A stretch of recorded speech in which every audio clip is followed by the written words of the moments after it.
Le damos la bienvenida ahí a los senadores integrantes de la Comisión de Transporte y Telecomunicaciones. Saludamos a la Secretaría Ejecutiva. Ya retomamos nuestras labores de la comisión, así que vamos a comenzar con la lectura de la cuenta, por favor, secretaria. Presidenta, tenemos dos oficios respuesta del ministro de Transporte y Telecomunicaciones. En el primero se refiere a las dificultades en materia de gestión que presenta el Departamento de Registros y Permisos de la Secretaría Regional Ministerial de Transporte y Telecomunicaciones de la región de Valparaíso. Y con el segundo se refiere al estado actual del compromiso del Ejecutivo relativo a la reforma de la institucionalidad de la Comisión Nacional de Seguridad de Tránsito, CONACET. Esto fue un oficio que solicitó el senador Castro, el segundo. Después tenemos dos comunicaciones. La primera del presidente de la Asociación Unión de Condominios Sociales de Viña del Mar, señor Iván Mardones, por la cual reitera su solicitud de exponer ante la comisión sobre el problema relacionado con los cables y antenas adosadas a las fachadas de los edificios y en espacios comunes. Y del analista, la otra comunicación es del analista de la Biblioteca del Congreso Nacional, señor Nicolás García, mediante el cual remite informes sobre análisis estadístico de las causas de siniestros viales en Chile. Muchas gracias. Quedan a disposición entonces los documentos de los asesores y senadores. ¿Puntos varios, senadores? Yo quiero solicitar el acuerdo para que podamos derivar un oficio al ministro de Transportes y también a la ministra de Obras Públicas.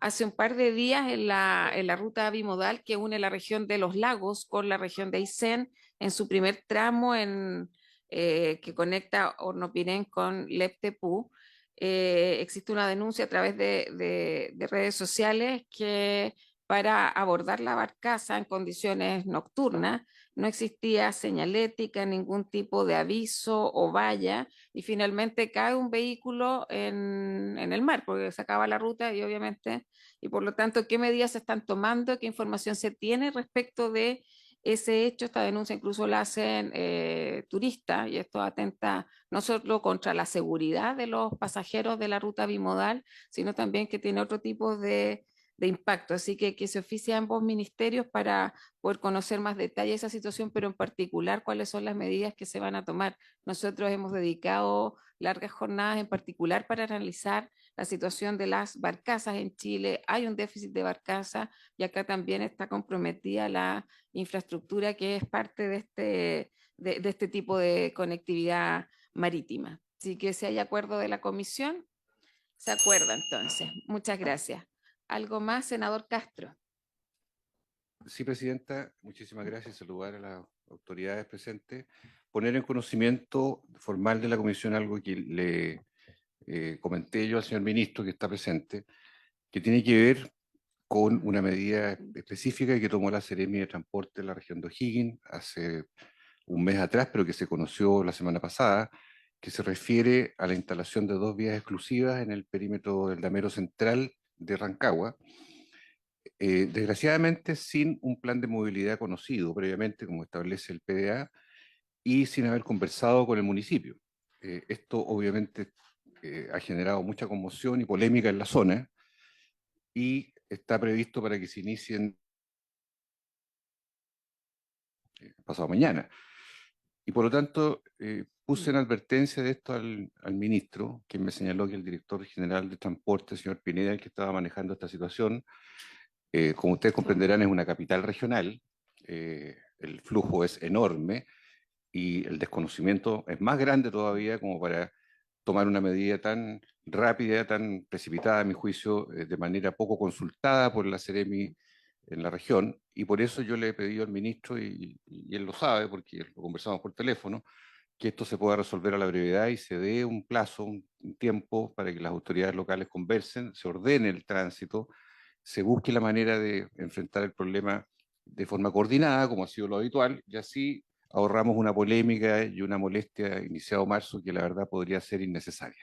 Eso lo dejo planteado para que se pueda formalizar la nota en la cual expresemos esta preocupación desde la comisión para tener después la respuesta formal y ojalá el ministro haya instruido al señor Pineda para que esto en las 48 horas que restan se pueda mitigar y dar un cauce a una situación que perfectamente se puede manejar de manera mucho más coordinada en la región de O'Higgins. Gracias, presidente. Gracias, senador Castro. Entonces oficiamos en esos términos también. ¿M?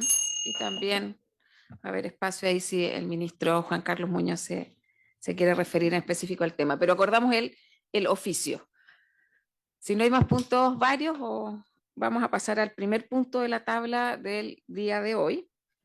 Confirmaron su participación para este punto y lo aprovechamos de saludar al ministro de Transporte y Telecomunicaciones, el señor Juan Carlos Muñoz. Está presente también la coordinadora legislativa del Ministerio de Transporte y Telecomunicaciones, la señora Viviana Díaz, y el asesor legislativo, el señor Felipe González. Ellos están conectados vía Zoom y hemos querido comenzar sí, es para el segundo punto. Sí, la CONACE está presente para la ley Jacinta. Para que se informe desde el Ministerio de Transporte y Telecomunicaciones, en particular sobre la capacidad de respuesta del sistema de telecomunicaciones ante el corte de luz masivo que afectó al país, lo conocido como el 25F. Tuvimos un mega apagón que generó un corte de suministro eléctrico desde la región de Arica hasta los lagos y que impactó al sector de telecomunicaciones, a nuestro juicio, de manera bien significativa. Como es de conocimiento público, las regiones de Aysén y Magallanes no se vieron afectadas, pero es porque son sistemas medianos que tienen sus propias fallas y condiciones aún más particulares.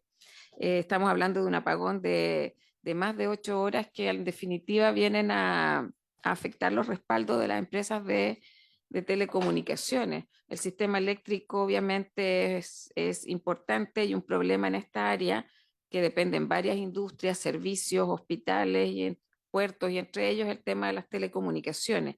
Hay experiencia anterior también con el terremoto de hace unos años que también ocurrió en febrero.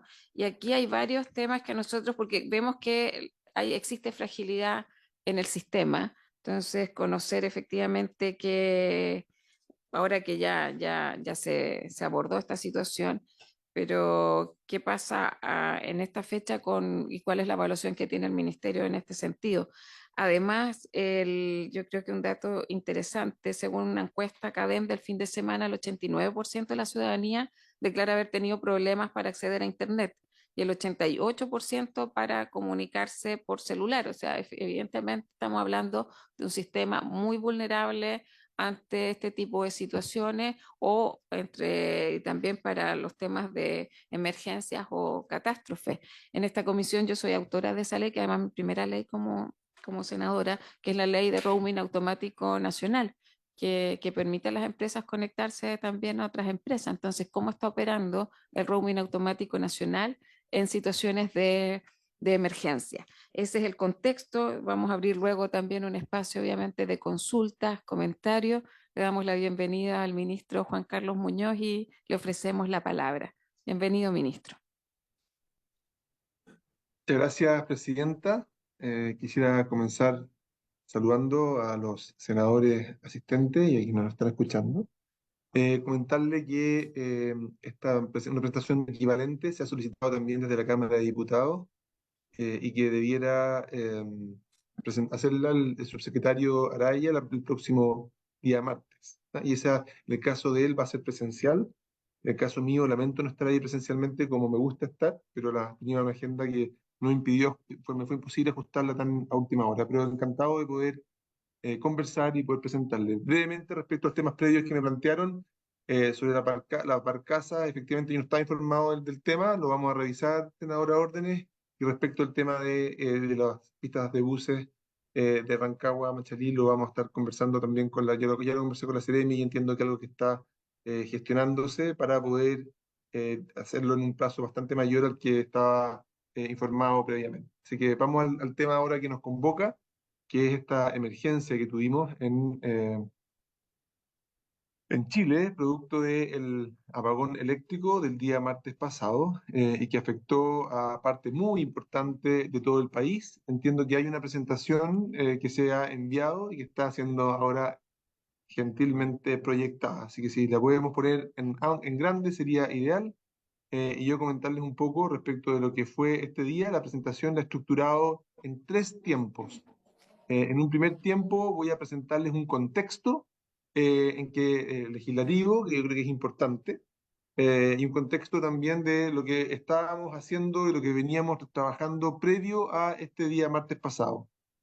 Después les voy a contar un poco cómo se desplegó indicadores que tenemos asociados a la emergencia para finalmente poder pasar a algunas medidas que hemos estado trabajando tanto en este minuto como medidas que proyectamos que nos podrían permitir poder tener un mejor desempeño en caso de una situación similar en el futuro.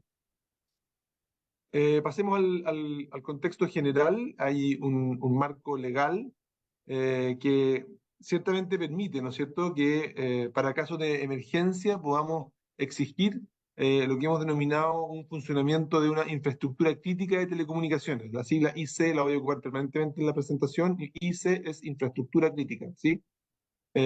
Importante decir que esta infraestructura crítica de telecomunicaciones es un subconjunto de la infraestructura total, o sea, de todas las antenas que uno tiene, que son un poco más de 50.000, hay un porcentaje de eso, que son un 20%, que se le denomina infraestructura crítica. Por lo tanto, lo primero que uno se da cuenta cuando lo define de esa manera es que evidentemente esa infraestructura crítica no tiene la capacidad para poder mover todas las telecomunicaciones de un día habitual. Es solo un porcentaje, un 20%, la que se denomina infraestructura crítica. Y aquí estamos hablando también que es de las señales móviles, porque además tenemos muchas, la comunicación que estamos teniendo ahora no está pasando por antenas, sino que también se está comunicando a través de fibra, y por lo tanto es una comunicación que no sería parte de esa, no estaría, si es que se apaga la comunicación y yo digo, bueno, no me está funcionando internet, voy a pasar a hacerlo por el teléfono celular, paso una demanda que está en fija a móvil, ¿no es cierto? Y por lo tanto es importante transmitir que cuando en un apagón como este, en que se acaba la electricidad, la infraestructura fija también deja de funcionar, y por lo tanto esta infraestructura crítica, que es un 20% solo de la móvil, es imposible que sea capaz de absorber toda la demanda de telecomunicaciones que tenemos en un día habitual. Y esta infraestructura crítica de telecomunicaciones se basa en la ley 20.478 del 2010 sobre recuperación y continuidad en condiciones críticas y emergencia al sistema público de telecomunicaciones, y también del decreto supremo número 60 de 2012, que aprueba el reglamento para la interoperación y difusión de la mensajería de alerta, declaración y resguardo en infraestructura crítica de telecomunicaciones e información sobre fallas significativas en los sistemas de telecomunicaciones. O sea, es decir, una infraestructura que está usada, que deberíamos usarla para esas comunicaciones básicas, esenciales, críticas, que tienen que existir durante una emergencia como la que tuvimos el día martes. Ahora, la modificación de la Ley General de Telecomunicaciones, conocida como Ley de Internet como Servicio Público, que aprobamos el año pasado, va a entregar, y también es parte del contexto de marco legal, va a entregar más atribuciones al respecto de la fiscalización de los servicios en tiempo real, algo que actualmente está en desarrollo. Es decir, hoy día nosotros no podemos fiscalizar los servicios de telecomunicación en tiempo real, pero esta ley que aprobamos el año pasado sí nos va a permitir activarlo. También está dentro del marco legal la ley que mencionaba la senadora Órdenes respecto del roaming automático nacional, que es muy relevante y que permite que las empresas en ciertas circunstancias puedan o deban compartir su infraestructura de antenas con otras compañías, como uno lo podría exigir en el caso de una emergencia. Dentro de los contextos también, otros antecedentes, es que el funcionamiento de la red de acceso de las compañías móviles evidentemente se sostiene sobre la red de distribución eléctrica, y aquí importante, sin que la regulación sectorial disponga que el 100% de la red eléctrica deba contar con respaldo energético, ¿no?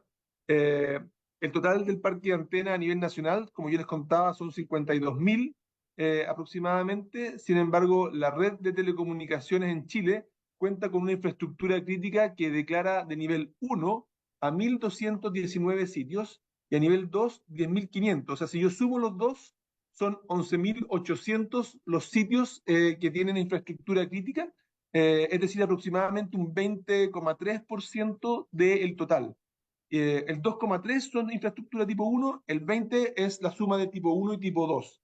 El 80% restante son antenas comerciales que las empresas van desplegando con total dinamismo y propio de una industria que es bien dinámica y que permite que ellas con mucha más facilidad y rapidez puedan cubrir áreas de la ciudad, áreas de nuestro territorio, en que pueden poder dar una señal que es importante durante todo el resto del año. Pero cuando viene el momento de una catástrofe, no hay una exigencia asociada a esa infraestructura que no es infraestructura crítica.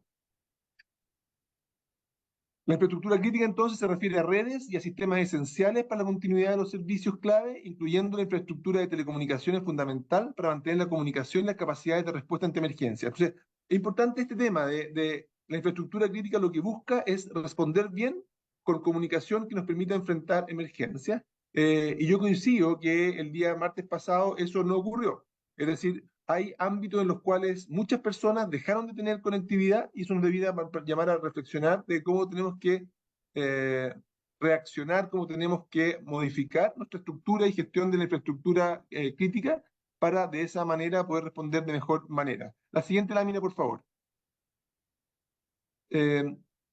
Cuando hablamos de la infraestructura crítica, que está, como decíamos, del Decreto Supremo 60 del año 2012, se solicita que cada 4 años uno tiene que definir, reflexionar, tiene que redefinir lo que entiende por infraestructura crítica cada 4 años. Y la verdad es que esa infraestructura crítica no se había revisado hasta el año pasado, en que nosotros hicimos una revisión que voy a detallar más adelante, pero desde 2012 al 2024 no hubo una revisión significativa respecto de lo que es la infraestructura crítica de telecomunicaciones, que como yo les contaba, tiene 2 niveles, nivel 1 y nivel 2. El nivel 1 son antenas de mucho mayor envergadura, son redes y sistemas que contemplan componentes de instalaciones o equipamientos que centralizan la gestión o representan puntos de concentración de tráfico relevante en cuanto a la continuidad de los servicios. A esta red, que como les comentaba son un poquito más de 1000 antenas, se le exige que sin energía eléctrica igual tengan un respaldo que permita una autonomía de 2 días, 48 horas continuas. Normalmente las empresas, ese es el mínimo, ¿no es cierto? Lo que uno esperaría es que tuvieran de eso un poquito más de autonomía. En el caso de infraestructura crítica nivel 2, acá estamos hablando de un poco más de 10.000 antenas. De nuevo, la suma de las dos es un 20% de red móvil, y hay equipamiento cuya interrupción, destrucción, corte o fallo generaría serio impacto en la seguridad de la población afectada, tales como estaciones base de telefonía móvil, unidades de distribución o acercamiento a clientes finales de las cuales no dependen de manera exclusiva las comunicaciones en determinado territorio, y a estas se le exige autonomía mínima de 4 horas continuas sin alimentación eléctrica. Entonces, y ellos lo hacen esto a través de generadores diésel o muchos de ellas también con baterías. Es importante decir que la infraestructura, hay una serie de nodos clave acá, los hospitales, ¿verdad? Comisarías, todo eso están cubiertos por la infraestructura crítica nivel 1. Y eso de alguna manera nos permite que aquellos nodos más relevantes de la red, los más críticos por la servicialidad que dan también, sigan operando. Siguiente lámina, por favor. Acá está la distribución de esta infraestructura crítica, y esto no es homogéneo por grupo empresarial. La verdad que cuando uno mira las 10.584, no, las 11.800 antenas que son infraestructura crítica, la distribución está muy fuerte cargada en Entel, que tiene 4.500 de estas 11.000 antenas.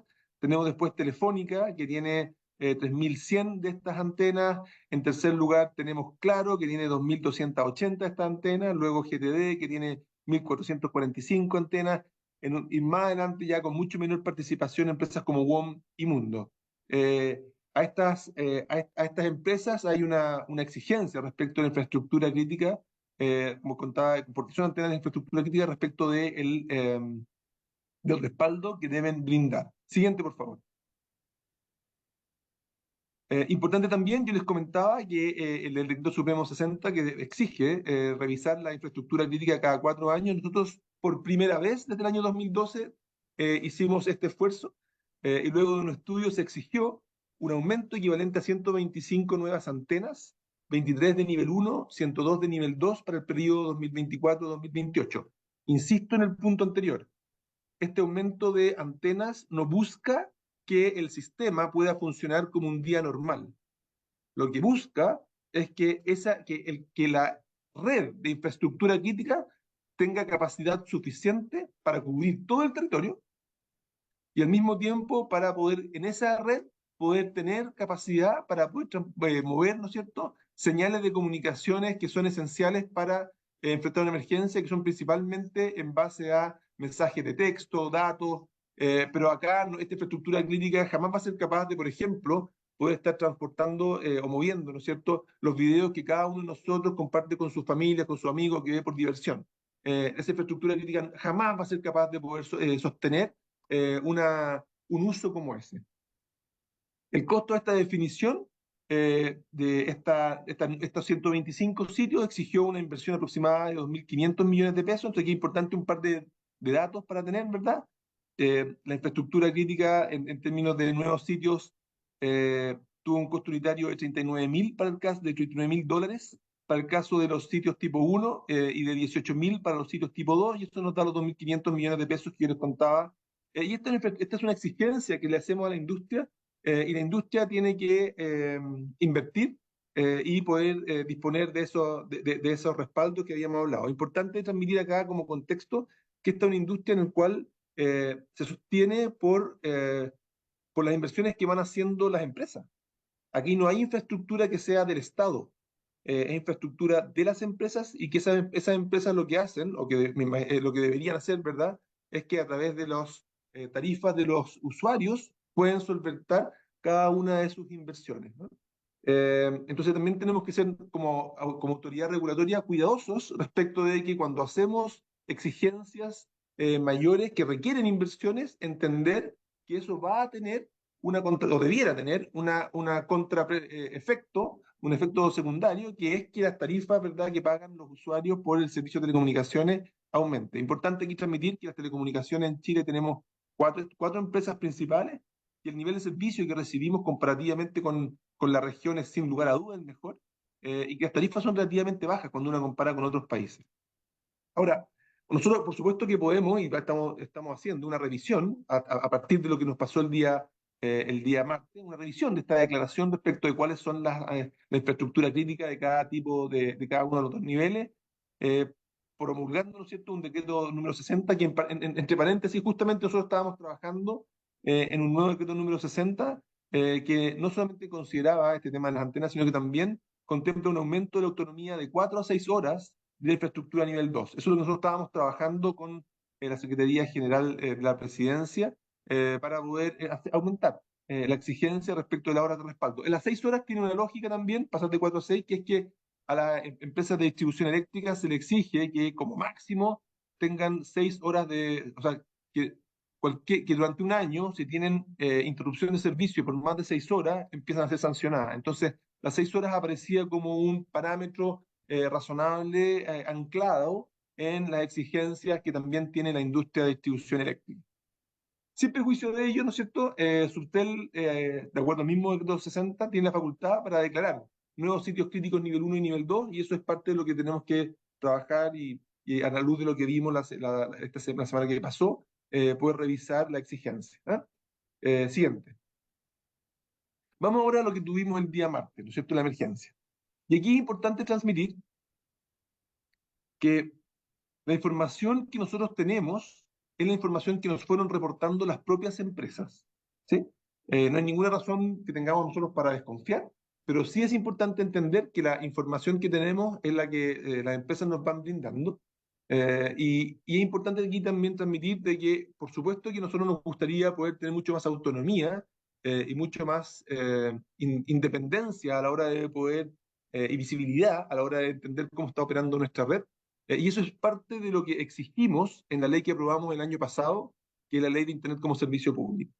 Como en esa ley promulgamos la Internet como un servicio público, eso nos da los dientes, nos da la capacidad de exigencia respecto de poder estar monitoreando efectivamente las redes de las empresas desde la Subsecretaría de Telecomunicaciones. Y en ese sentido creo que la ley que aprobamos el año pasado llega en forma muy oportuna, quizá un poquito tarde incluso. Esta emergencia hubiésemos tenido mucha más visibilidad si los reglamentos y las herramientas que esa ley exige hubiesen estado ya operativos. Pero creo que es bueno saber que esa parte del trabajo ya la hicimos.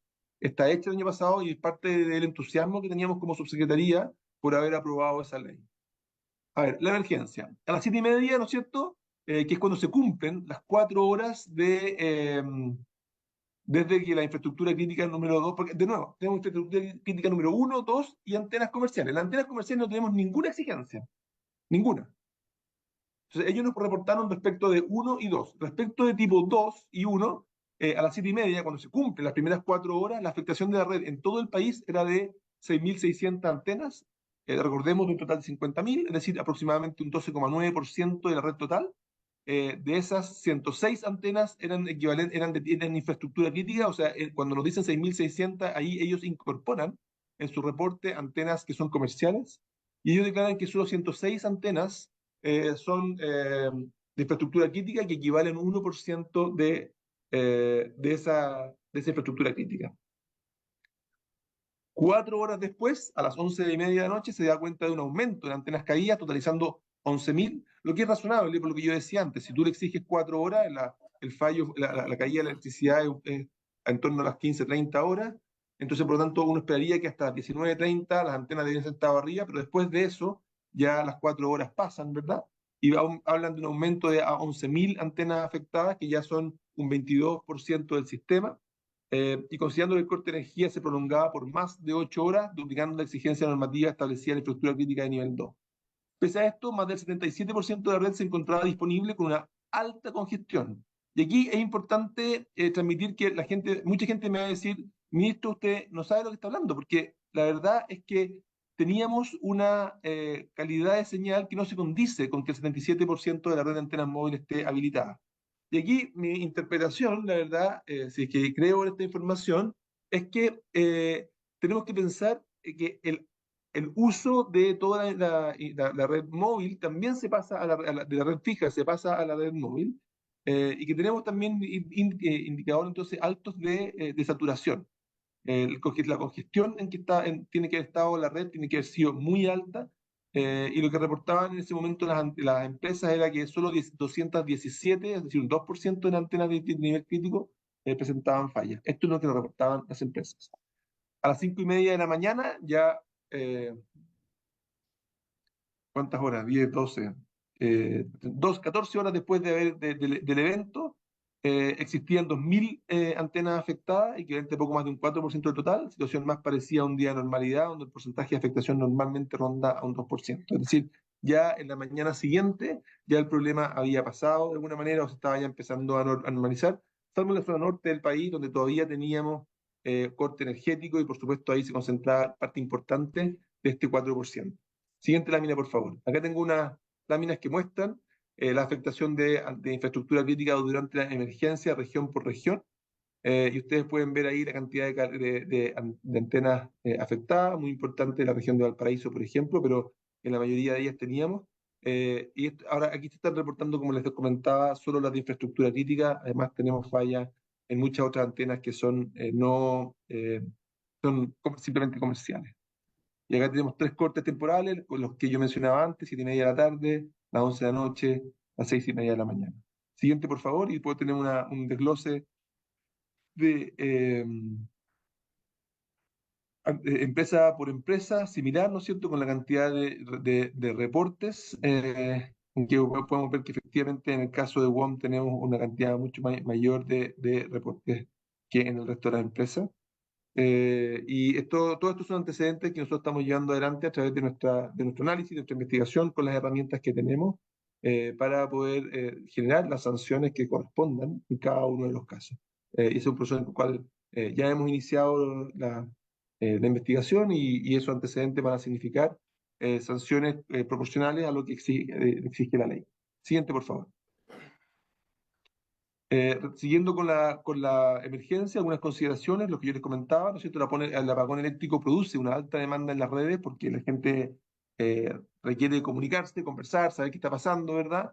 Y acá hay distintos factores, al mismo tiempo, importante, y esa alta demanda se concentra evidentemente en la red móvil, que es aquella a la cual le exigimos estos respaldos, porque la red fija falla también de inmediato, tanto en telefonía como internet, y por supuesto eso desenergiza, ¿no es cierto?, todos los módems, los routers en toda la red afectada, y toda esa demanda tiende a irse rápidamente a la red móvil, que en su infraestructura crítica es incapaz de poder absorber toda esa demanda. Entonces aquí a mí me parece que hay un tema del cual no nos estamos haciendo cargo, que tiene que ver con la gestión de la red de infraestructura crítica. No basta con tener una red de infraestructura crítica si pretendemos seguir usándola de la forma como nos comportamos día a día. Y eso es algo que no hemos abordado y creo que debemos abordar con urgencia.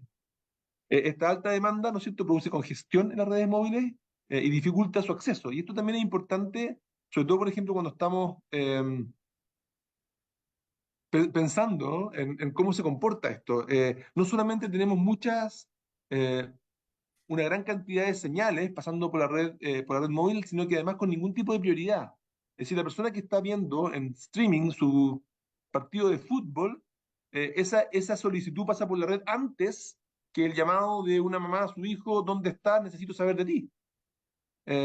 Tengo que terminar de procesar un conjunto de datos para que recién entonces pase la señal, que es mucho más importante. Entonces, ahí tenemos un problema, porque necesitamos, ¿verdad?, ser capaces de poder gestionar las redes móviles de un modo mucho más efectivo, y no solamente a través de educación, porque claro, yo salía en los mensajes diciendo: oye, sería muy bueno que la gente evitara pasar video, imágenes y se concentrara. Pero eso no es suficiente. En este caso lo que tenemos que hacer es una medida, si estamos en emergencia, mucho más fuerte respecto de cómo se gestiona la infraestructura crítica durante una emergencia, de modo que pueda ser lo más eficiente posible. Acá también transmitir un tema asociado al roaming emergencia. Nosotros habilitamos el roaming emergencia, pero la gente de Subtel me dice: eso tenemos que hacerlo con mucho cuidado. Porque cuando tú tienes dos redes, una que está funcionando bien y la otra que está caída, hay una que está funcionando bien. Cuando yo la habilito esa para también pasar la que está caída, es muy probable que lo que tú logres es que ahora la que tenía capacidad suficiente deje de tener capacidad suficiente y ahora todo funciona más o menos mal. Y por lo tanto tenemos que ser cuidadosos en la forma como habilitamos y gestionamos el roaming automático nacional, que es una excelente, extraordinaria instrumento, pero tenemos que ser cuidadosos de cómo lo habilitamos, cuándo, en qué momento y en qué lugares. Considerando la amplia extensión horaria del corte que tuvo era normal que las 23 horas haya aumentado la indisponibilidad de redes, debido a que, ¿no es cierto?, que se empezaron a agotar los respaldos establecidos por la propia normativa. Es decir, lo que vimos es coherente con la normativa que está exigida. Siguiente, por favor. Ahora, ¿en qué estamos? Y esto es importante. Algunas medidas que se fueron adoptadas durante la emergencia: bueno, evidentemente se activaron de inmediato planes y protocolos de contingencia, medidas de resguardo para enfrentar la situación, que informen cualquier tipo de evento a la empresa de operadores que pudiera afectar el normal funcionamiento de servicios de telecomunicaciones. Rápidamente ellos nos pidieron prioridad, por ejemplo, en las bombas de distribución de combustible, para que las empresas de telecomunicaciones pudiesen tener prioridad, comprar su combustible y distribuirlo con agilidad. Que si estábamos declarando estado de sitio, que todos los funcionarios de telecomunicaciones pudiesen prescindir de esa restricción y de esa manera poder desplazarse con facilidad durante la noche. Se solicitó la activación del roaming de emergencia, permitiendo ampliar la base de antenas disponible y que los usuarios pudieran acceder a redes de otras compañías. Eso ocurrió. Se monitoreó el correcto funcionamiento de la operación del sistema de alerta de emergencia. Y aquí tal vez hay un tema interesante, que es que no se contempla dentro del sistema SAE el poder mandarle una alerta de emergencia a todas las personas que tienen teléfono, por ejemplo, para informarle de qué es lo que está ocurriendo. Yo creo que eso también es una oportunidad de mejora evidente en el cual tenemos que avanzar. Tenemos que mantener las debidas coordinaciones con esta subsecretaría de Estado. O sea, perdón, esto se mantuvo una debida coordinación entre la empresa y la Subtel, para ir disponiendo de información oportuna respecto a incidencias en los servicios de telecomunicaciones. Y finalmente también, como parte de una licitación que hicimos el año pasado de espectro 5G, que lo ganó la empresa Claro BTR, se le exigió a la empresa que hubiera un carro móvil con conexión satelital por región, y eso es una contraprestación que estuvo disponible en las regiones durante esta emergencia. O sea, también es bueno de parte de lo que estuvimos trabajando durante el año. Siguiente, por favor. Dentro de las medidas en curso ya avanzadas también, por supuesto, hay un proceso sancionatorio en curso para infraestructura crítica 1 y 2 que no hayan cumplido la normativa de tiempo mínimo de operación. Hay una revisión también de la declaración de infraestructura crítica, que yo les comentaba, que ya hicimos un aumento de infraestructura crítica, pero lo vamos a revisar, estamos en eso, para poder tener una mejora en la red en caso de esta situación. Una situación similar a lo que estamos viendo ahora. Y ahí, claro, vamos a mirar cuáles son sitios comerciales que pueden haber quedado sin servicio producto del corte eléctrico y que pudiesen ser importantes tal vez pasarlo a infraestructura crítica producto del impacto que tienen. También tenemos que perseverar en esta modificación del decreto 60 que estábamos trabajando con CERPRES, que entre los cambios más importantes estaba, por ejemplo, reducir los tiempos de reporte y ampliar los respaldos para antenas nivel 2. Siguiente, por favor. Medidas en curso o en desarrollo, ¿no es cierto? Y tal vez la primera es la más importante para mí, que es que no tienes, en mi opinión, y quizás aquí lo hablo como especialista de transporte, no tiene sentido para mí gestionar, definir una infraestructura crítica si no somos capaces también de gestionar el tráfico y gestionar la red de modo que el tráfico que vaya a circular por esa infraestructura crítica sea un tráfico que la red puede manejar, porque si no es absurdo, estamos viendo solamente una parte del problema y le estamos pidiendo a esa infraestructura crítica que reciba las llamadas y las telecomunicaciones de un día normal. Y eso no es capaz y no va a ser capaz. Entonces necesitamos gestionar de una manera que permita descongestionar y localizar de acuerdo al impacto de emergencia, garantizando todo tipo de garantizando la comunicación relevante. También segundo, que es importante mejorar la información entregada a los usuarios y suscriptores de servicios respecto al uso de telecomunicaciones durante una emergencia, informarles qué es lo que está pasando. Si la verdad que el SAE llega, podría haber llegado, o sea, nosotros estábamos en condiciones, aunque la gente pudiese haber dicho que tenía poca señal, no me llegaba nada, los SAE hubieran llegado. Y en ese sentido, haber mandado un mensaje que hubiese dicho, esto es lo que está ocurriendo, esto le pedimos que haga. Por ejemplo, si tú bajabas tu teléfono a 3G, probablemente tu nivel de uso de antena hubiese sido menor. Si hubiésemos podido transmitir la importancia de reducir el uso de los fotografías, videos, bajar cualquier uso que sea prescindible, incluso para gente que tenía señal, porque eso le limitaba la posibilidad a los otros, a los que tenían demasiado poca. En ese sentido, un mensaje SAE reiterando el uso razonable del servicio hubiese sido muy positivo y estamos trabajando en eso, desarrollo de herramientas de monitoreo en tiempo real. Como yo les contaba, la ley de Internet como servicio público hoy día ya nos lo permite y estamos en el trabajo y desarrollo de esas herramientas. Finalmente, estamos también trabajando en un permiso experimental para hacer pruebas de comunicación satelital al teléfono móvil que garanticen comunicación en zonas que normalmente no tienen cobertura. Hicimos hace un par de semanas una prueba desde Disbiri para poder mandar por primera vez un mensaje de texto, un SMS, desde un teléfono a otro punto del país a través de satélite. Eso no lo habíamos hecho y lo hicimos y lo vamos a repetir próximamente también en la región de Aysén. Y algo que promete también abrir un espacio nuevo tecnológico para poder comunicarnos, sobre todo en los casos de zonas sin cobertura. Siguiente, por favor. Y eso, ya. Las conclusiones finales, quizá, también uno dice, bueno, Chile necesita, ¿no es cierto?, estar comunicado. Quizá uno podría decir, especialmente cuando tenemos emergencias, especialmente. Y el decreto 60 genera las condiciones mínimas para abordar las emergencias en materia de infraestructura de telecomunicaciones. Sin embargo, esta infraestructura se vuelve completamente insuficiente si su uso no es gestionado adecuadamente. No puede existir un uso habitual, ¿no es cierto?, de las telecomunicaciones sin suministro eléctrico. Y en ese sentido, el hecho de que no haya suministro eléctrico nos pone en este otro estadio en que tenemos que gestionar qué es lo que queremos comunicarnos en una situación como esa. Las antenas comerciales, que son el 80%, no tienen obligación de contar con autonomía o respaldo energético, y eso nos deja solamente en un 20%, que son las que sí, y que tiene que hacerse cargo de toda la demanda, que no solamente en la móvil, sino que también es parte de la fija que se transfiere a la demanda móvil, a la red móvil. La resiliencia de la red no se aborda desde los respaldos solamente. Por ejemplo, considerar el principio de compartición de infraestructura genera una mejor resiliencia y tenemos que seguir apuntando en esa dirección. Y ese compartir de emergencia, por ejemplo, a través de la ley de roaming, podría también pensar en extenderse a poder usar parte de la red fija, de la fibra, que permite comunicar entre distintos puntos del país sin tener que meterse en los domicilios de cada persona. Y esa red fija está disponible y yo creo que hay una oportunidad para compartir infraestructura que podría ser muy atractivo también para aumentar nuestra resiliencia. Finalmente, y esto también es relevante, por supuesto, se inició el proceso de fiscalización a las concesionarias por aquellos sitios de infraestructura crítica que fallaron al momento del corte de energía. Algunos fallaron, estimamos, de inmediato. Eso no nos puede pasar y eso exige una sanción. O en que no se mantuvo la operación dentro de las 4 o las 48 horas respectivamente según su nivel de crisis. ¿Ah? Ya estamos en eso. Ese es el panorama, como lo entiendo yo, como lo veo yo con la información que tengo. Y creo que presenta, ¿no es cierto?, un contexto legislativo, presenta una situación, un despliegue de qué es lo que pasó ese día y finalmente también que me parece importante en cómo vemos el futuro en términos de acciones que pudiésemos tomar. Espero no haberme tomado demasiado tiempo, traté de ser lo más conciso posible dentro de lo mucho que tenía que informar. Muchas gracias, presidente. Gracias, ministro, por el reporte. Ofrezco la palabra, senador Castro. Gracias, presidenta. Sí, ha sido bien contundente la presentación y yo abordar algunos puntos solamente para mayor precisión.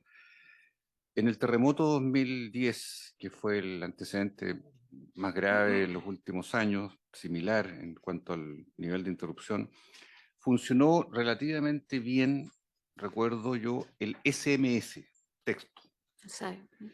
Y en esta oportunidad, uno lo que observó, y yo mismo lo viví de alguna manera desde O'Higgins, que fue el día que tocó la interrupción, esto fue más débil.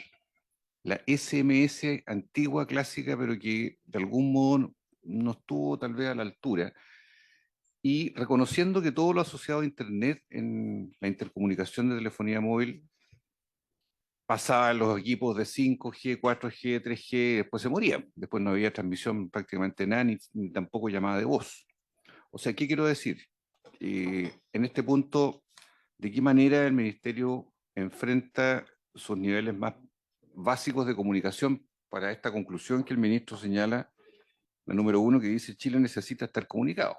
Uno puede estar bajo todo tipo de apagones, amenazas, en fin, pero la comunicación es esencial en sus niveles mínimos. Y eso, como él lo señala, si no está gestionada la infraestructura de telecomunicaciones, tenemos un problema. ¿Cómo se gestiona de mejor forma la comunicación? Mucha gente, estando en verano, quiere saber del otro, del familiar, de un punto lejano, y especialmente en situaciones como esa se echa de menos este aspecto de intercomunicación básica. Dos, ¿en qué plazo vamos a tener reportes de aquellas fallas en infraestructura crítica tipo 2 en las cuales antes de las 4 horas ya hubo reportes de deterioro? O sea, ahí se produjo precipitadamente una situación indeseable. Tercero, la gente, los usuarios no tienen por qué saber si la antena que le toca donde viven está en la infraestructura 1, 2, si está en el 20, en el 80%. La gente dice, esto dejó de funcionar. ¿Cómo no se gestiona de mejor manera la comunicación al usuario? Lo dijo el ministro, ya sea vía SAE, vía lo que sea, pero lo que no puede pasar es que nadie se haga cargo de decir, estamos en este momento, su equipo hoy día no está recibiendo, no está emitiendo, puede hacerlo de esta otra forma, puede hacerlo bajo una comunicación distinta. Hubo casos incluso en que hay gente que pasó a radios AM para tener algún nivel de información de lo que estaba sucediendo, ya que no había en las FM en algún momento comunicación plausible. O sea, a lo que voy es que todos los sistemas que conocimos de antaño no pueden quedar obsoletos porque son sistemas mucho más simples, básicos y que debiesen estar a la mano frente a las contingencias cuando ya el Internet cae, que es lo que pasó en esta oportunidad. Por último, que no vaya a pasar lo que alguien por ahí señaló, de que por hacérsele más exigencias a la empresa, por aumentarles de 4 a 6 horas el tiempo de respaldo y todo lo demás, tengamos aumentos en las cuentas de la tarifa móvil. Ojo con esto, que no tengamos malas noticias en el futuro de que, pucha, lamentablemente hemos mejorado, bla, bla, bla, nuestra red, y esto significa un recargo en la tarifa de los consumidores, que claramente es un problema adicional a lo que estamos viviendo hoy día. Esas son mis consultas, presidente. Muchas gracias, senador Castro. Yo también voy a sumar algunas consultas y comentarios, porque, claro, de las aproximadamente 52.000 antenas que tiene el país, 12.000 son infraestructura crítica nivel 1 o 2. De acuerdo al reporte, efectivamente, la infraestructura de nivel 2 quedaron agotadas prácticamente en su totalidad, ya ha pasado, transcurrido un par de horas, por lo tanto, yo hablaría que la capacidad efectivamente queda muy reducida. Por lo tanto, la pregunta es cómo se hace más resiliente un sistema de telecomunicaciones. En este caso fue por un apagón, pero en caso de terremoto u otra emergencia, es probable que las condiciones sean similares. Lo otro, en toda emergencia, y es parte del ABC, esto yo creo que es parte de las conversaciones del Ministerio también con Senapred específicamente, el sistema de alerta de emergencia. O sea, lo primero que hubiera esperado cualquier ciudadano o familia es primero decir qué está pasando. Yo recuerdo que sintonicé la radio a pila y no había información clara de cuál era el hecho que explicaba el apagón. Entonces, no hay voz autorizada primero, porque eso viene a tranquilizar un poco, conocer el hecho, qué es lo que está ocurriendo, las medidas, toque de queda. Entonces, quien está incomunicado, no tiene una radio, obviamente no funciona la telefonía móvil, la información tiene que estar disponible a tiempo para también tener una mayor control y gestión de la propia emergencia. Entonces creo que en lo que tiene que ver con el tema SAE me parece que es bien relevante. Que decir, bueno, el tema de los electrodependientes, que yo creo que eso ya es parte de lo que vamos a tener en una sesión específica de lo que fue el apagón en sí mismo.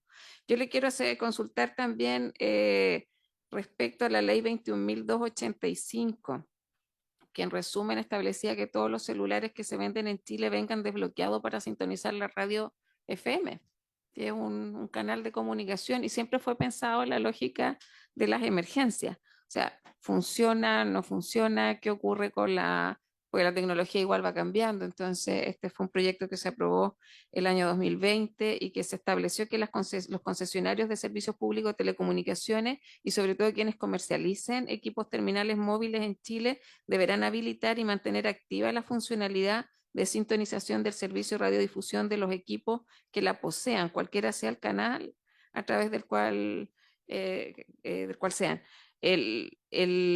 Aquí, por eso lo que digo era habilitar que al final su dispositivo móvil es una radio.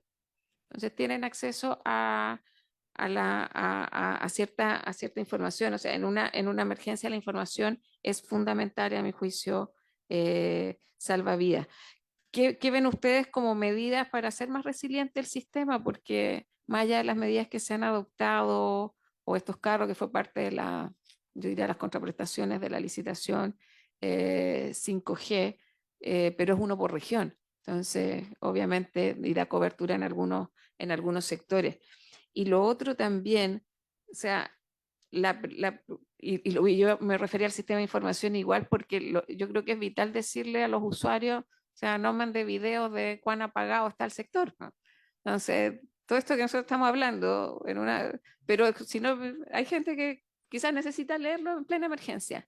O sea, priorice el mensaje texto solo para avisar que está bien o a ciertas condiciones de emergencia y hacer un llamado a no usar el sistema de telecomunicaciones si es que lo tiene habilitado solo para temas que sean urgencia para no saturar el sistema, que es lo que generalmente ocurre con el sistema de telecomunicaciones en caso de emergencia.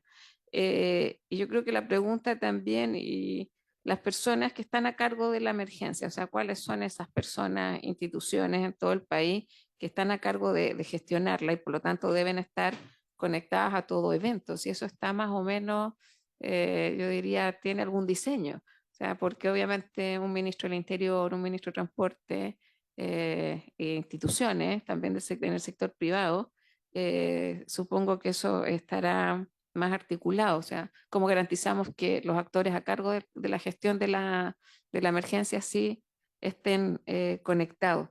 Eso de mi parte, senador Castro. Un par de cositas pequeñas. ¿Qué rol tuvieron los radioaficionados, ministro? Por eso. Que siempre son un cuerpo de salvataje y apoyo en estas condiciones. Yo estoy muy vinculado a ellos en la región de O'Higgins también y me imagino, no conozco el detalle, que ellos tuvieron un rol y de qué forma también la población puede de alguna manera saber, los más interesados, la colaboración que ellos hacen. Y dos, hay gente que llamó, y aquí consultábamos a los asesores, hay gente que llamó a suscribirse a Starlink, señalando como una alternativa. Hubo gente que escribió en Twitter, gente de alto nivel a veces uno que decía, no, no, basta ya, todos a Starlink, porque ahí con los satélites podemos conectarnos y así evitamos todos estos problemas, qué sé yo. ¿Qué opinión tiene respecto a ese tipo de llamados? Gracias, senador Castro. Le damos la palabra entonces al ministerio. Ministro.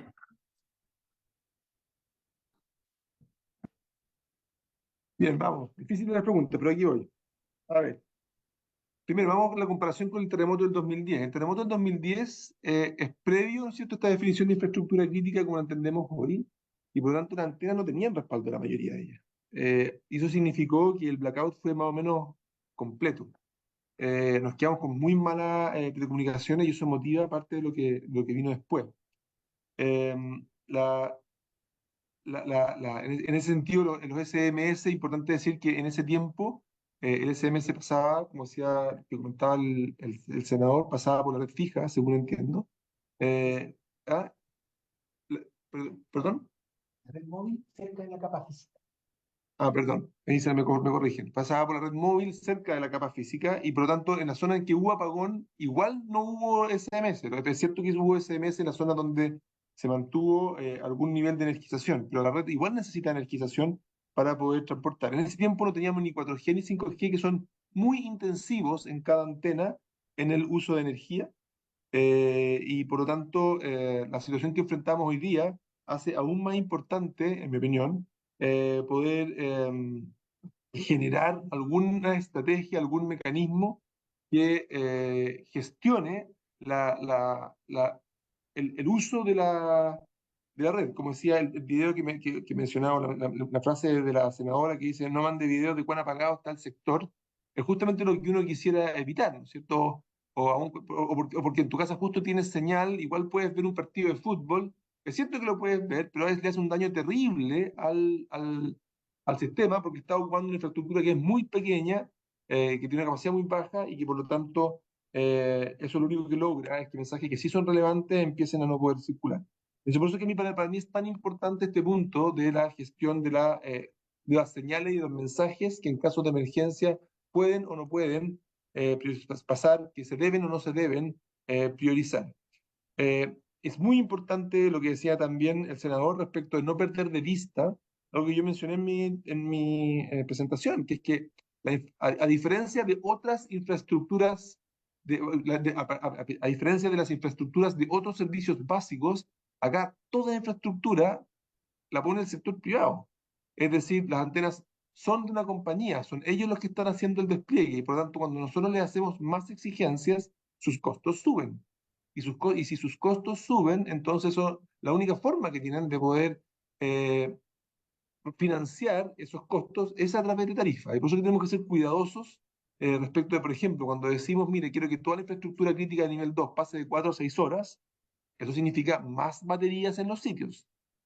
Más baterías en los sitios es un costo que va a pasar evidentemente de alguna manera a tarifa, no tienen otra forma. Nosotros por eso somos muy responsables de cuando hacemos una exigencia como eso, de estimar los costos asociados y considerar desde nuestro criterio que sí vale la pena.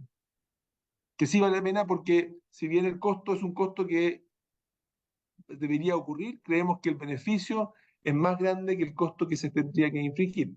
Pero creo que tenemos que ser delicados y cuidadosos en eso de poder salir con mensajes o exigencias que pudiesen subir mucho y ser muy deseables para los momentos en que tenemos emergencia, pero ser muy indeseable para todos los fines de mes que tenemos que pagar la cuenta de telecomunicaciones. Entonces tenemos que llevar bien ese balance.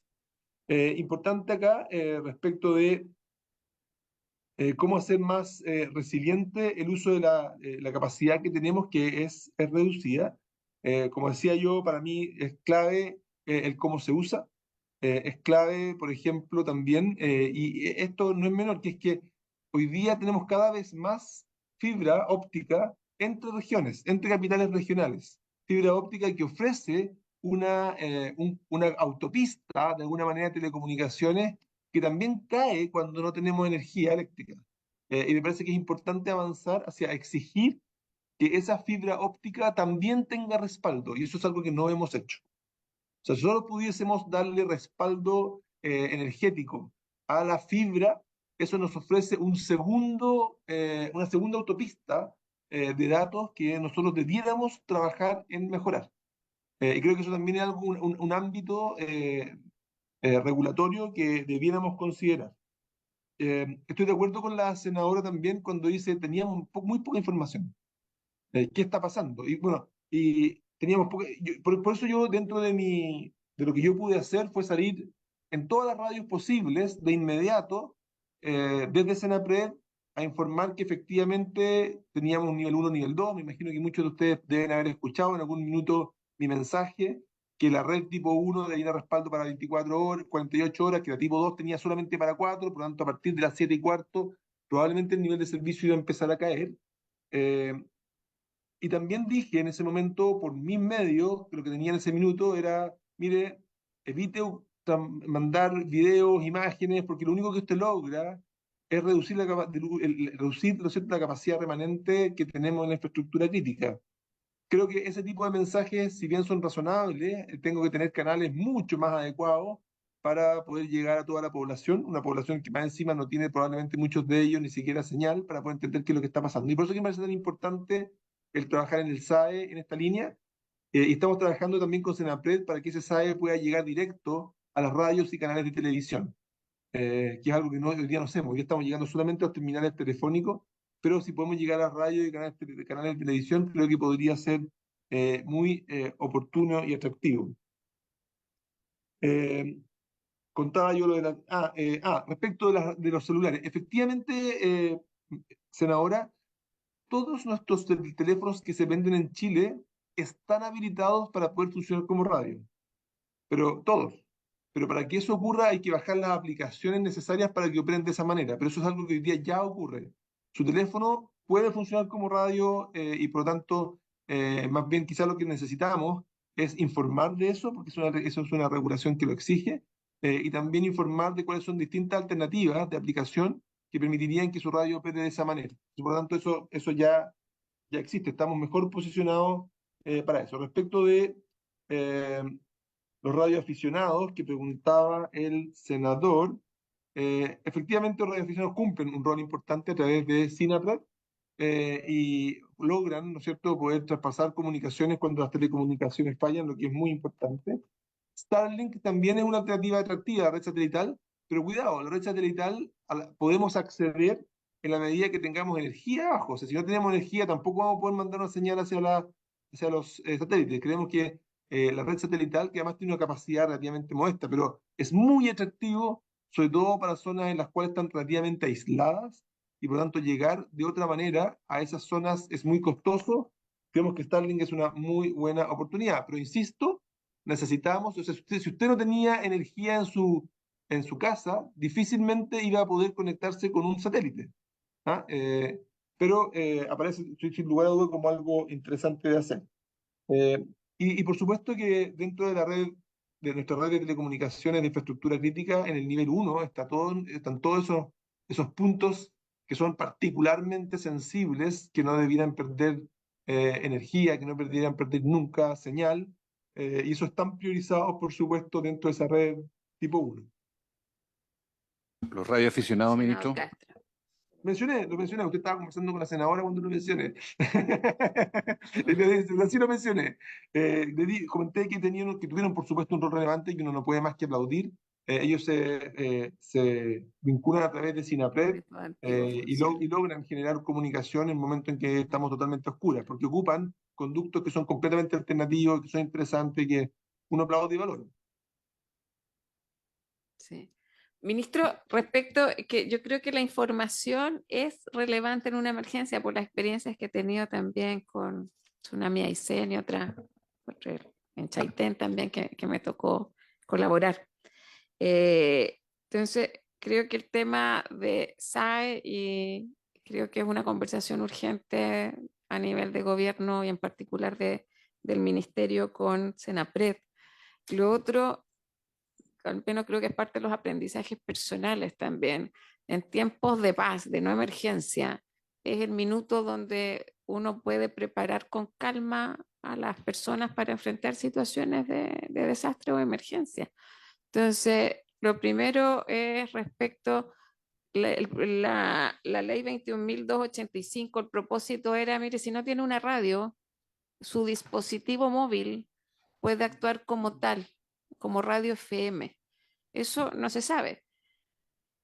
sin conexión a internet, porque ese fue un proyecto que también que yo soy autora, fueron mis 2 proyectos de ley roaming automático nacional y mis primeros proyectos como senadora.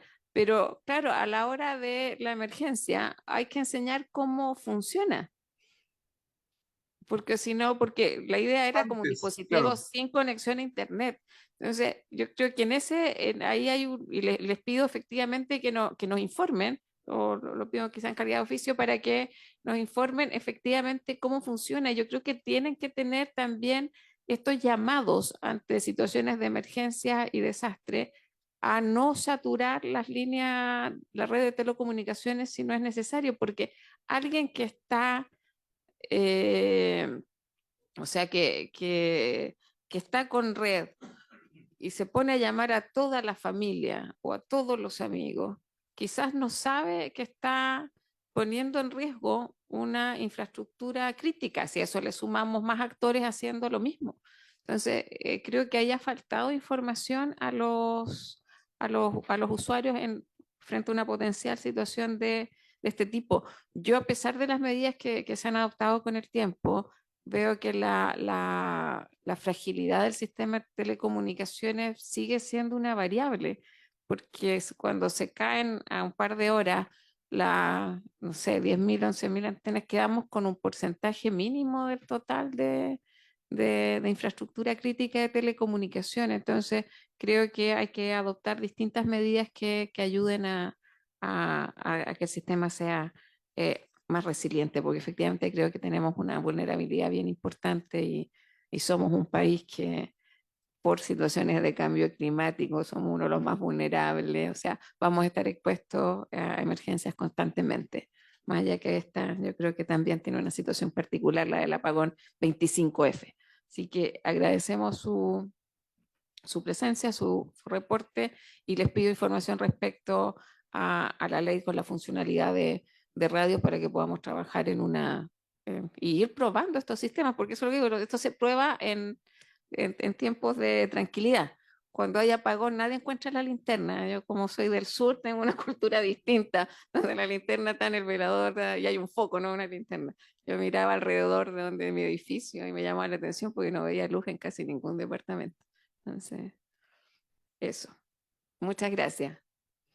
Sí, solo hacer una apreciación Ministro, respecto de lo que... Muchas gracias, senadora. Una apreciación respecto de los temas que usted planteó.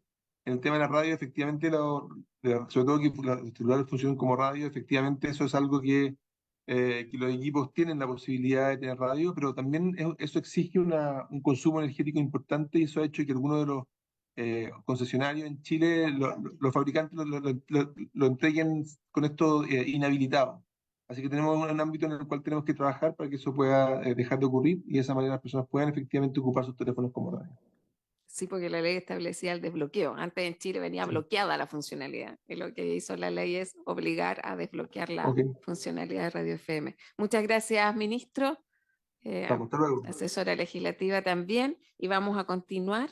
No sé si alcanzamos a escuchar a la directora de CONACET, a quien también damos la bienvenida, que nos va a acompañar al segundo punto de la tabla del día de hoy. Entonces le vamos a dar la palabra a la secretaria ejecutiva, la señora Luz Infante, que también está conectada vía Zoom para abordar el segundo punto de la tabla. Nosotros estamos convocados el día de hoy también para continuar con el estudio del proyecto de ley en segundo trámite constitucional que modifica la ley 18.290 y otros cuerpos legales que indica para hacer efectiva la exigencia de contar con aptitudes para conducir vehículos motorizados y regular otras materias relacionadas con urgencia calificada de suma.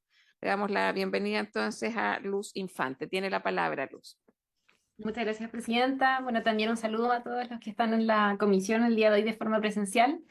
Lamento también no estar de manera presencial en esta oportunidad, pero teníamos una agenda también un poquito apretada el día de hoy. Bueno, nosotros enviamos una presentación que no sé si se va a hacer de forma remota o lo hago yo desde el computador. Ahí está. Muchas gracias. Está habilitada para compartir. Excelente. Y tenemos en formato papel la presentación también. Buenísimo. Ya. Bueno, para comenzar, acá nosotros queríamos presentarles cuál ha sido la historia que tenemos desde CONACET y también desde el Ministerio de Transportes con el proyecto. Desde, bueno, el año 2023, el 28 de noviembre, hicimos una presentación a la Cámara de Diputados con respecto a la visión técnica del proyecto, a este primer boletín de la ley Jacinta, donde nosotros hicimos este compromiso de trabajar entre todas las partes involucradas en el boletín para poder desarrollar las mejoras correspondientes. La siguiente, por favor. Fue así que durante el año 2024 tuvimos esta mesa de trabajo en conjunto con la familia de Jacinta, con la diputada Erika Olivera, también con la División de Normas y Operaciones del Ministerio de Transportes y nosotros como CONACET, para poder establecer las mejoras que fueran necesarias y que dieron como resultado también, por favor, la siguiente, el nuevo proyecto de ley que se presentó en abril del año pasado, donde nosotros también presentamos como ministerio indicaciones y que finalmente es el resultado del boletín que estamos analizando el día de hoy. ¿Cuáles son los fundamentos de este proyecto? Que también los trae desde el origen, es la proposición de mejoras legales para tener mayor seguridad vial específicamente. La siguiente, por favor, tomando en cuenta el sistema de otorgamiento y renovación de las licencias de conductor, que para la seguridad vial es clave esta herramienta. Bien, las personas que pasan por un buen sistema de otorgamiento y de renovación de este documento van a disminuir las posibilidades de sufrir y de provocar también siniestros viales graves o fatales. Por lo tanto, para nosotros como CONACET es un punto muy relevante poder hacer todas las mejoras posibles a este proceso. Por otro lado, también queríamos generar mejoras a la regulación del transporte de menores en motocicletas. Hemos visto que el parque de motocicletas en el país ha estado aumentando y por lo tanto también como es un medio de transporte para sus usuarios que los hace vulnerables, es muy, muy necesario poder generar estas mejoras, dado que no existía algo o no existe actualmente algo en la ley de tránsito referente a eso. Y también permitir la circulación de vehículos con tecnología que hoy no se especifica en la ley para también generar mejoras en la seguridad vial. Todo esto en pos de entregar facilidades también a los conductores al momento de conducir un vehículo, que como ustedes saben es una tarea muy, muy difícil que demanda mucho también de la concentración y de la toma de decisiones de las personas que tienen ese rol. Vamos a la siguiente, por favor. De esta forma, el proyecto en sí, las mejoras, como bien a grandes rasgos, consideran la no creación de discriminaciones arbitrarias como era el proyecto en un inicio, porque acá nosotros estamos aplicando las mejoras al proceso de otorgamiento y de renovación para todos los postulantes y conductores. De esta forma no estamos generando diferencias por algún motivo, sino que las especificaciones que vamos a generar los va a aplicar a todos. Y también se está, por supuesto, armonizando la idea original con el otorgamiento y renovación de licencias. Vamos con las siguientes, acá con las principales indicaciones. Acá son varias indicaciones más, pero quisimos destacar las principales también para poder generar una conversación en base a esto. En primer lugar, lo que nosotros queremos introducir es de que la declaración que hoy día se hace una declaración, por ejemplo, con respecto a drogas, pero acá nosotros queremos extenderlo al diagnóstico, al decir si es que la persona conoce que fue diagnosticada o que no padece o no conoce padecer alguna de las enfermedades que son inhabilitantes con la conducción y que esta declaración sea jurada y por lo tanto también se crea una sanción relativa a una infracción grave para las personas que mientan con respecto a esta declaración, es decir, personas que mientan o declaran falsamente que no habían sido diagnosticadas o que no conocían padecer una enfermedad que no les permite la conducción. Bien, vamos con la siguiente.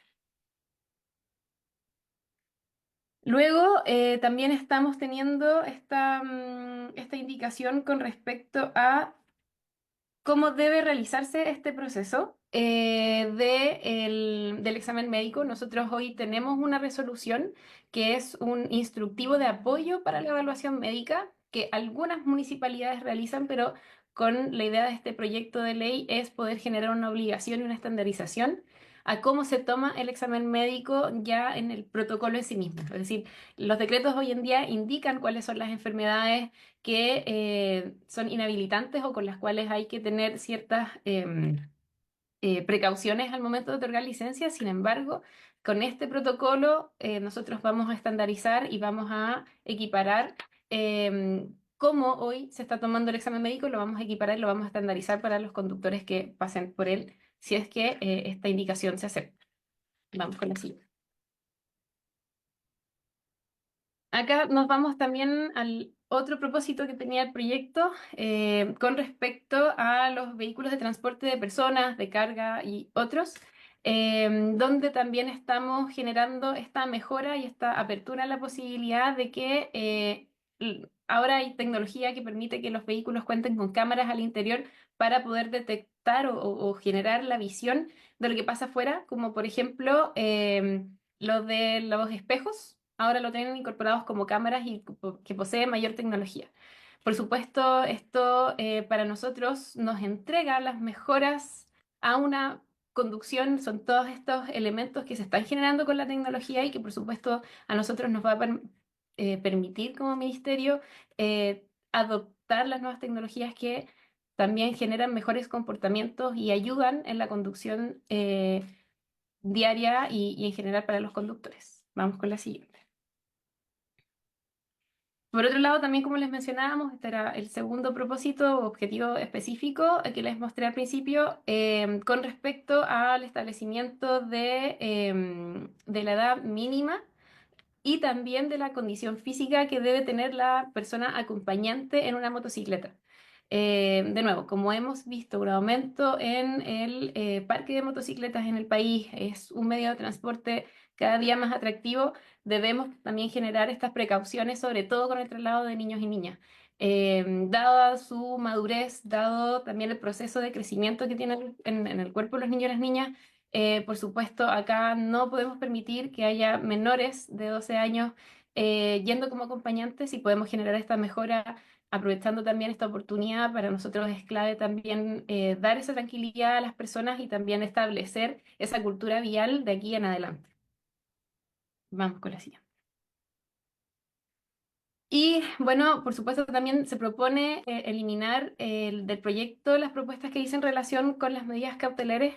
Sin embargo, también consideramos que sería muy importante tener la opinión del Ministerio de Justicia y Derechos Humanos también con respecto a esta indicación. Por lo tanto, es una propuesta, pero nosotros también proponemos que el Ministerio de Justicia pueda tener alguna participación con respecto a esta indicación en particular. Vamos con la siguiente. También, como les dije, lo que presentamos ahora, muy brevemente, es con respecto a las principales indicaciones que estamos proponiendo. Hay otras que están también indicadas, sin embargo, a raíz del tiempo y también para generar una conversación con los puntos clave, decidimos poner estas el día de hoy. Esa ha sido la presentación. Muchas gracias. Muchas gracias a CONACET por la presentación. Primero voy a pedir 10 minutos de prórroga. Senador Castro.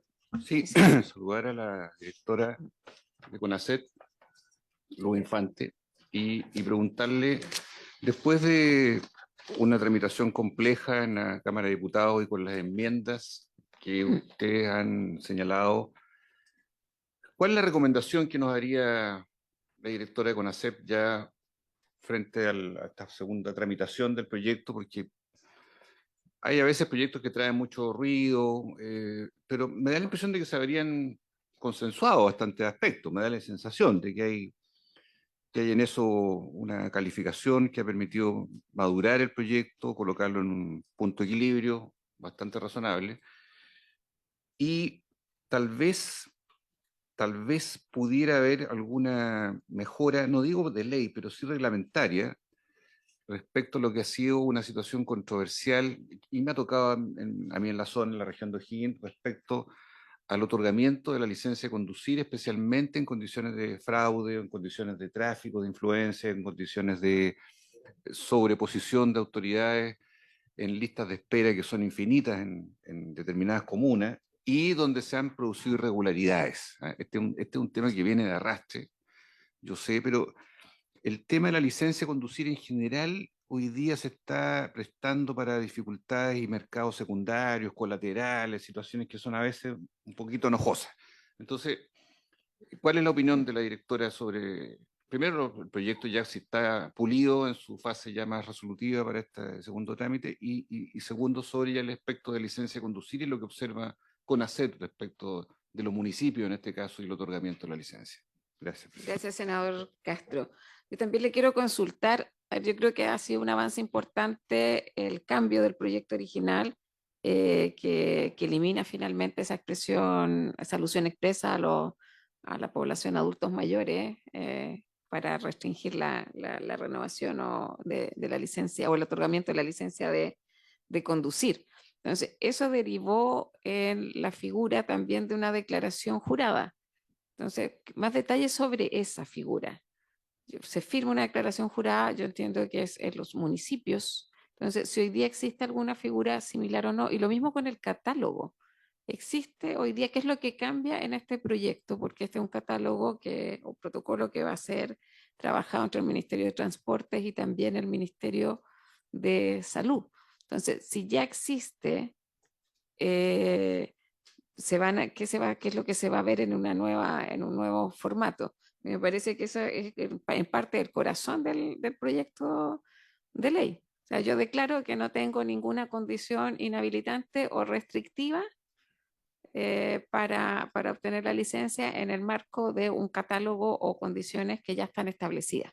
¿Mm? Entonces, creo que eso hay que dejarlo claro, bien informado para entender un poco hacia dónde apunta, porque ese era el proyecto original, más allá el tema de las motocicletas y otros aspectos que se han ido incorporando, pero que en eso pudiéramos ser bien claros para entender cómo va a funcionar. Nosotros vamos a convocar también a las asociaciones de municipios para ver también cuál es el rol que están desempeñando en eso y sin duda que el tema de las licencias y los atrasos, lo que plantea el senador Castro va a ser también parte de los temas que van a plantear las asociaciones. Le damos la palabra a la Secretaría Ejecutiva. Cerramos. Muchas gracias, presidenta. Muchas gracias, senador, también por su pregunta. En primer lugar, claro, para nosotros como CONACET el proyecto está avanzando en una dirección correcta. Hemos trabajado con la familia también, como lo señalamos, durante todo el año 2024 y para nosotros es muy relevante poder generar todas las medidas que sean necesarias para poder robustecer el sistema de licencia de conducir. Como les dije también anteriormente, a través de este documento es la única herramienta que nosotros estamos asegurando que una persona tiene las capacidades y las condiciones físicas y psíquicas óptimas para poder desempeñarse en el tránsito. Es como una de las partes más básicas también de la interacción en las vías. Por lo tanto, toda regulación que vaya en pos de estas mejoras, de seguir subiendo el nivel de nuestro proceso de otorgamiento, que ya tiene un buen nivel, considerándolo, por ejemplo, en comparación con otros países del mundo, a nosotros como CONACET siempre va a ser algo positivo. Las otras indicaciones, por supuesto, también con respecto a motocicletas y a las mejoras que puedan traer los vehículos, también siempre para nosotros va a ser algo positivo poder generar una cultura vial positiva. Con respecto a las motocicletas, es algo que en el mundo es un problema con respecto a la seguridad vial. Acá en Chile tenemos una buena cultura vial con respecto a las motocicletas, por lo tanto, mientras mejores condiciones podamos ofrecer y sobre todo al cuidado de los niños y las niñas, que para CONACET es un tema clave y también para el Ministerio de Transportes, no está de más decirlo, es el momento de realizarlo. Por lo tanto, en resumen, para nosotros el proyecto con las indicaciones que nosotros también estamos presentando, que son algunos ajustes, está también teniendo la forma que nosotros pretendemos que tenga. Con respecto también a los temas como de ciertos mercados irregulares con respecto a la licencia de conducir. Nosotros en paralelo también estamos implementando el proyecto de la licencia de conducir digital. Ya tenemos 5 regiones que están implementando esta mejora. La licencia digital consiste en dos sistemas importantes, en dos plataformas importantes. Una, el sistema de gestión de licencias, que es el sistema que ocupan las municipalidades para, o desde que se empieza a implementar la licencia digital, van a empezar a ocupar las municipalidades para todo el desarrollo del proceso, y también la aplicación de licencia digital que va para la ciudadanía. Pero con respecto a las municipalidades, eso nos va a entregar a nosotros como ministerio también más información estadística de cómo se está desarrollando el proceso, y también va a entregar más seguridad al momento de poder otorgar las licencias. Con respecto a la declaración jurada, es algo que ya hay partes del proceso que lo tienen. Por ejemplo, tenemos la declaración jurada con respecto a el consumo de drogas, que se debe decir de que las personas no están en contravención a la ley 20.000, si mal no recuerdo. Y también el artículo 3 del decreto 170 actualmente también señala que las personas deben firmar su estado de salud, el declarado. Por lo tanto, acá sube de rango a que sea una infracción el mentir en esta declaración jurada. Y además que también dentro del decreto están establecidos cuáles son las enfermedades que sugieren o suponen, perdón, una inhabilidad para la conducción. Y además, en esta resolución que nosotros trabajamos con el Ministerio de Salud del apoyo en instructivo médico, perdón, el instructivo de apoyo al médico, también se establece claramente las enfermedades en relación a lo que dice el decreto, cuáles son las precauciones que debe tener el médico de gabinete y cómo debe también evaluar a la persona, con qué restricciones, etc. No sé si aclaré Sí. lo. Sí, yo creo que son temas en los que hay que seguir avanzando, porque claro, hoy día hay algunas, o sea, las municipalidades funcionan ahí también, cada una con sus criterios también. Entonces, yo creo que el tema es estandarizar un poco esto, lo que hoy es un protocolo y se eleve también a un nivel reglamentario. ¿Alguna consulta? Senador Kusanovich, sí, bienvenido. Ah, ya, pensé que estaba pidiendo la palabra. Pero yo le quiero pedir al Ejecutivo, este proyecto tiene suma urgencia. Todos los últimos proyectos del Ministerio han tenido suma urgencia. Entonces, es imposible abordarlo con esa premura. Creo que hay que escuchar a los municipios y se confunde también porque las personas a veces entienden que no nos apuramos en el Congreso y nos hemos apurado en todas las otras sumas que han salido de esta comisión, pero que se evalúe la urgencia con la cual está calificada este proyecto de ley. Creo que hay que abordar bien en qué se está pensando y también escuchar al Ministerio de Salud respecto a cuáles son las condiciones que podrían ser restrictivas o inhabilitantes y cómo funcionaría. Yo creo que hay que entrar en ese debate porque al final es la declaración jurada. Y finalmente una sanción a quien falsee información en función de un catálogo o un protocolo. ¿Mm? Eso de mi parte, yo tengo al menos esas dudas todavía respecto del proyecto. Ah, y se señalaba, sí, le voy a dar la palabra a la Secretaría Ejecutiva respecto al artículo 3º que estábamos conversando. Araceli. Presidenta, en la moción original estaba un artículo 3º que proponía agregar un nuevo inciso 3º al artículo 157 del Código de Procedimiento Penal. Pero ese artículo no fue aprobado en la Cámara. Esto no llegó acá en segundo trámite. Entonces, la proposición respectiva a escuchar al Ministerio de Justicia, en opinión de esta Secretaría, estaría de más porque eso ya no forma parte del proyecto. Gracias, Araceli.